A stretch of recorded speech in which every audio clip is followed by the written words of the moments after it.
Hey YouTube, what's up? Mike Nice here with a 2004 deck, September 2004 I believe. Uh, I think this is from LOB to Flaming Eternity, uh, September 2004 format. Lately I've been playing this a lot because it's a lot of fun and it's one of the most skill intensive and fun formats of the game, which is why I really like it. And you guys should probably try it, just like make it on dueling networks on your proxy cards or whatever if they're multiple bands, but and play with your friends and stuff, or just proxy the deck out or make it if you have the cards or something. Because like I said, it's a lot of fun. Uh, if this video gets a certain amount of thumbs up, I'm not sure yet how many, but if it gets like a lot or whatever, uh, I'll post a duel video of this. I'll get one of my friends to duel me with their O4 deck, and I'll post that. Uh, so yeah, skill and deck list. One also this shows you how like the game's evolved and stuff, which is cool. So if you guys are new players, you want to see the old decks. So yeah, one Blockbuster Soldier, obviously, it's good now, and so it would be amazing then. Uh, one Chaos Sorcerer, he's the mini BLS. He's one of your boss monsters, along with one Mobius and one Zabord. I opted to go 1-1 because sometimes backwards are a problem, and sometimes if you want to get rid of the set Vision of Faith, the Koichi or something, you go for this to send Sangan and Witch's Band. He's infinitely better because you don't worry about popping the defense, and it's going to be like Sangan. Uh, one Sacred Phoenix because there's limited outs to this card, and once it hits the board, it's almost impossible to get rid of unless they have a Blackluster or a Chaos Sorcerer. And the fact that he can, you can pop him yourself and then come back and heavy storm the field. One Tribe Infecting.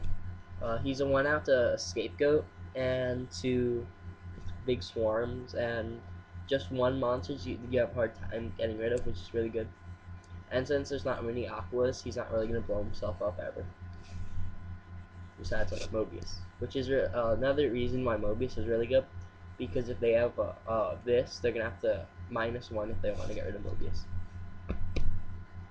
Breaker is a +1, which is really good back then, and just a good beat stick. One Injection Fairy Lily because it beats over Blockbuster and Sacred Phoenix, and can push her game a lot. One Tomato because he's a good floater and supports the deck a bit. He gets your two Spirit Reapers. Spirit Reaper is a good defense if you need to stall it out till you build up your resources, and he gets free poke sometimes, which is game changing. Two Apprentice Magician is one of my favorite engines in the game. It's really broken. Also this is a tomato target, but Apprentice Magician gets your two Magician of Faith, which recycle every spell card in the deck, which is really broken. And Apprentice Magician getting Faith is a Dark and a Light, which is broken. One Dekoichi because it's good drop power. I'd probably play two, but in the moment I only have one Dekoichi. So yeah.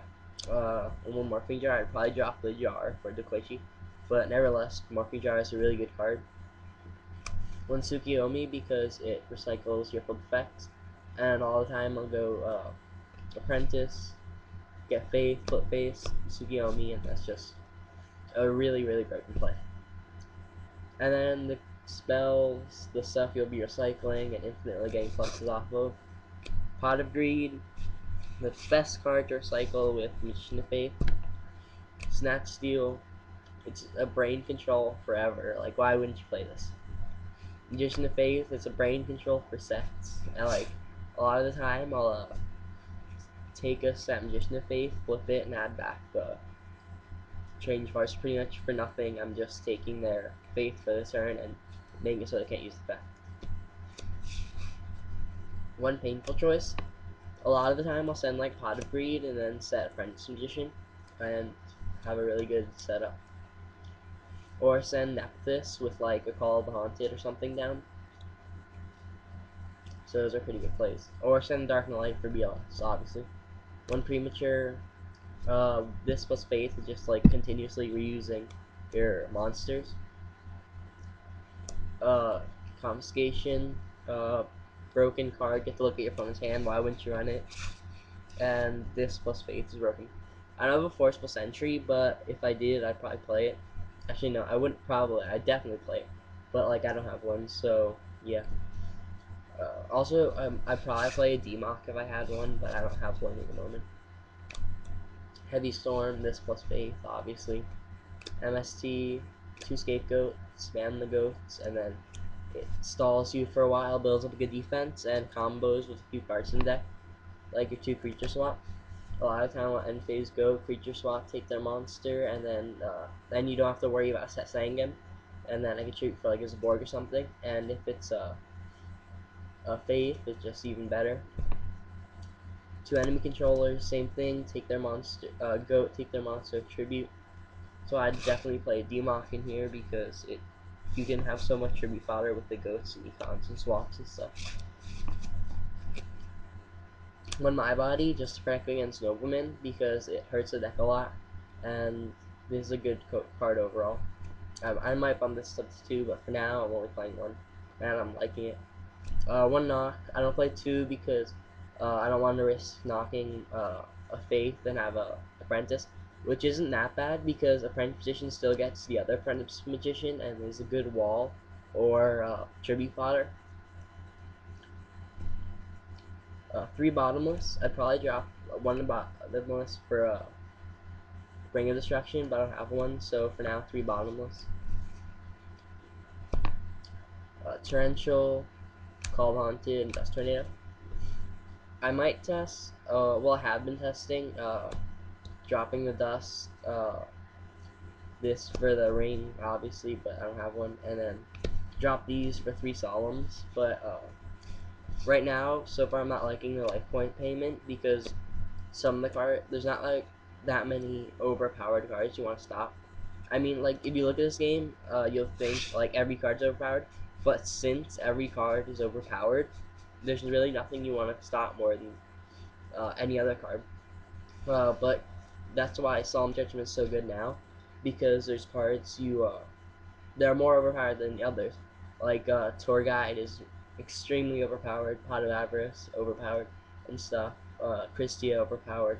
But when you look at Earth, you're not really gonna Judgment Earth that often, because it's a good card. That's why people play it, but it's not completely overpowered.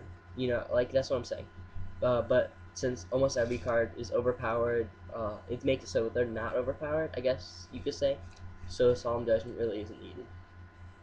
But it's a good card nevertheless. And also, I end up Solemn Judgmenting early game and then lose to a Ring of Destruction or something. So it's another reason. So yeah, that's the deck. Like I said, you guys should probably make one. Proxy one, play with friends, start something. But yeah, it's really fun. Like, so I'll make a duel video with this. Also helps me out, and I hope you enjoy. And peace.